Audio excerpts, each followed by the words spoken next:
C'est un espèce de thriller, on appelle ça des page-turners, je crois. Mais ce truc où tu veux savoir comment ça se finit. Il y avait des scènes, je me disais, ça va être incroyable à tourner.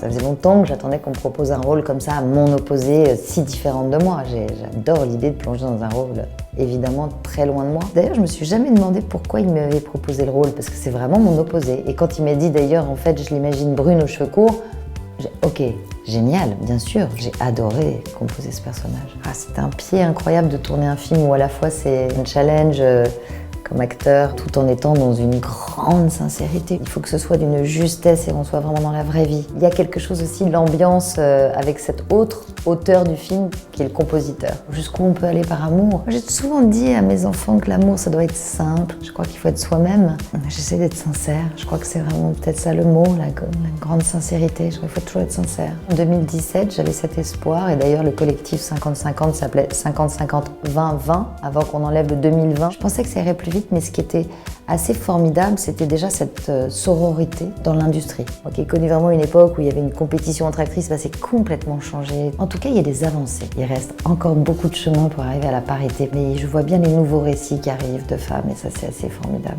Il m'a fallu 10 ans pour monter ma société de production. C'est un peu toujours ce syndrome de l'imposteur des femmes. J'ai commencé à faire des documentaires avec Mathieu Busson. On allait interviewer des réalisatrices que moi j'admire et puis après, quand on a fait ce premier film sur la place des femmes dans le cinéma, ça a été presque une évidence en fait de co-réaliser ensemble le film sur Olympe de Gouges. C'est quand même assez fou ce syndrome de l'imposteur, mais moi il me fait tellement d'années. Osez les filles, il faut oser.